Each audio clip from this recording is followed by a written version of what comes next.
Assalamualaikum warahmatullahi wabarakatuh. A'udzu billahi minasyaitonir rajim. Bismillahirrahmanirrahim. Alhamdulillahi wa kafa.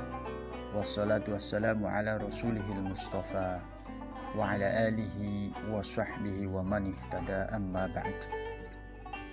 Kaum muslimin muslimat rahimakumullah. Alhamdulillah, puji syukur kehadirat Allah Subhanahu wa taala. Pada hari ini di bulan Ramadan, kita dalam keadaan sehat walafiat.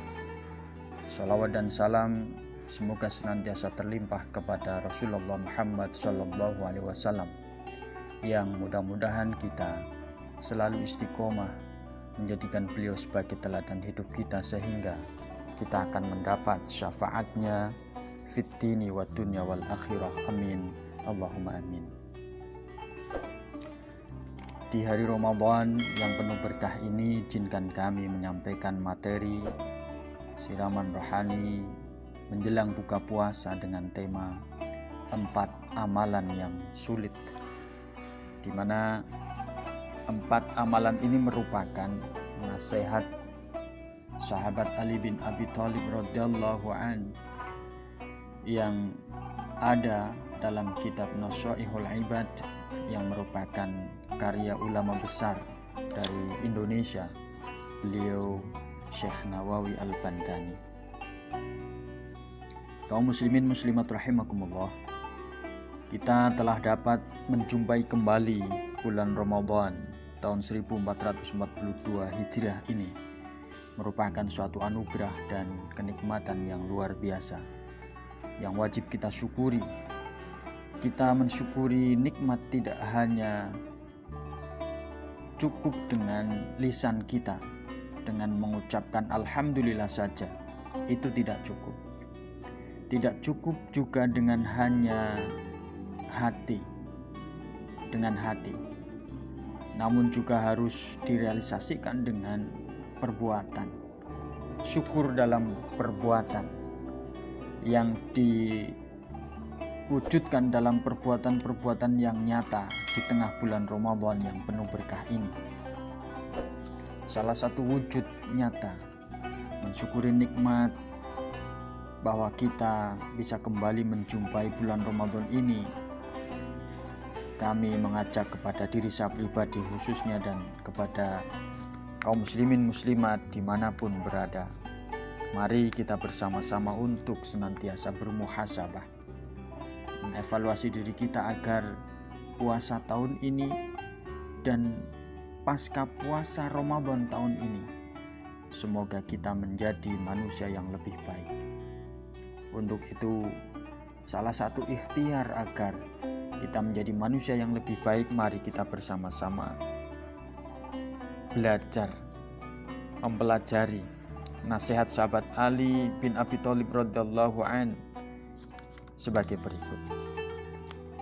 Sahabat Ali memberikan informasi kepada kita, inna as'abal a'mali arba'u khisal, al-'afu 'indal ghadab, wal jud fil usrah, wal 'iffatu fil khulwah, wa qaulul haq liman yakhafuhu aw yarjuh.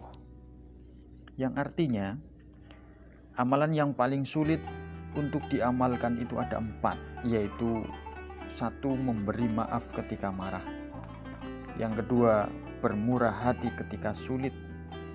Yang ketiga, ifah atau memelihara diri dari yang haram ketika sendirian. Dan yang keempat, mengatakan kebenaran baik kepada orang yang disegani maupun orang yang mengharapkannya. Kaum muslimin muslimat rahimakumullah, meskipun dalam menjalankan nasihat-nasihat tersebut kita mengalami kesulitan, namun kita harus selalu berupaya dan berusaha bahwa setiap kesulitan ada kemudahan. Dengan demikian maka kita harus berupaya semaksimal mungkin dengan sepenuh hati. Yang pertama, memberi maaf saat marah. Meskipun Rasulullah SAW telah menasihati kita dengan bersabda, janganlah marah maka bagimu surga. Hadis riwayat Tabrani. Tetapi kemarahan terkadang disebabkan oleh berbagai hal yang tidak kita prediksi ataupun tidak sesuai dengan harapan kita. Namun seringkali kemarahan kita itu disebabkan oleh seseorang, oleh ulah seseorang misalnya. Maka janganlah kemudian kemarahan yang ada dalam diri kita itu berlarut terlalu lama yang kemudian menjadikan diri kita sebagai pendendam. Akan lebih baik jika kemudian kita segera memaafkannya, meskipun sebenarnya hal itu berat. Yang kedua, bermurah hati ketika sulit. Keadaan yang sulit pasti akan membuat kita untuk mempedulikan diri sendiri, dan kebanyakan orang akan merasa pantas ketika dirinya itu ada dalam kesulitan, itu seolah-olah seperti tidak perlu untuk bersedekah karena memang dalam keadaan yang sulit. Padahal bersedekah dalam keadaan sulit merupakan sedekah yang utama. Sebagaimana diriwayatkan oleh seorang sahabat yang bertanya kepada Rasulullah tentang sedekah yang paling afdal. Lalu Rasulullah menjawab, sedekah dari orang yang serba kekurangan. Hadis riwayat An-Nasa'i. Allah tidak menerima banyaknya sedekah yang kita keluarkan, sebab pada hakikatnya semuanya adalah milik Allah Subhanahu wa Ta'ala. Hanya kepada Allah lah yang Maha Kuasa. Allah hanya menerima keikhlasan dan ketakwaan orang yang bersedekah. Maka keadaan sempit bukanlah alasan bagi kita untuk kemudian tidak bersedekah. Sebab Rasulullah mengingatkan kepada kita dengan sabdanya, jauhkanlah dirimu dari api neraka walaupun hanya dengan sedekah sebutir korma. Hadis riwayat Bukhari. Kemudian yang ketiga, menjaga diri dari yang haram di saat sendiri. Poin pertama keimanan adalah bagaimana kita percaya bahwa Allah Subhanahu wa Ta'ala itu wujud dan Allah itu Rabb alam semesta.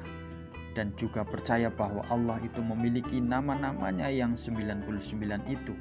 Jadi harus kita yakini bahwa Allah itu maha mengetahui. Ditambah kemudian poin kedua yaitu percaya bahwa ada malaikat-malaikat dan tugas-tugasnya. Maka orang yang beriman itu harus percaya terdapat malaikat yang selalu berada di sisi kita untuk mengawasi setiap perbuatan kita. Maka orang yang beriman dalam kesendiriannya pun harus senantiasa mengingat Allah Subhanahu wa Ta'ala. Kemudian yang keempat, berkata benar di depan orang yang disegani. Bagi seorang mukmin sudah sepantasnya untuk kita memiliki sifat jujur. Rasulullah SAW bersabda, barang siapa beriman kepada Allah dan hari akhir, hendaklah ia berkata baik atau diam. Hadis riwayat Bukhari. Berkata benar di depan orang yang disegani merupakan hal yang sulit bagi kita.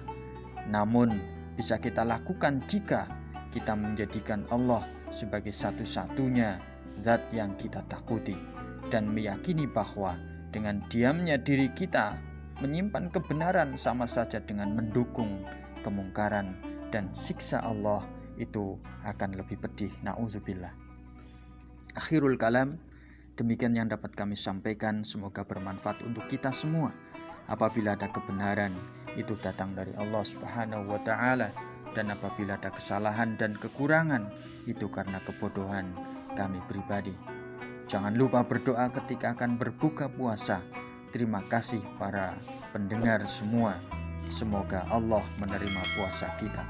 Amin ya rabbal alamin. Wallahul muwaffiq ila aqwamit thariq wal 'afu minkum. Wassalamualaikum warahmatullahi wabarakatuh.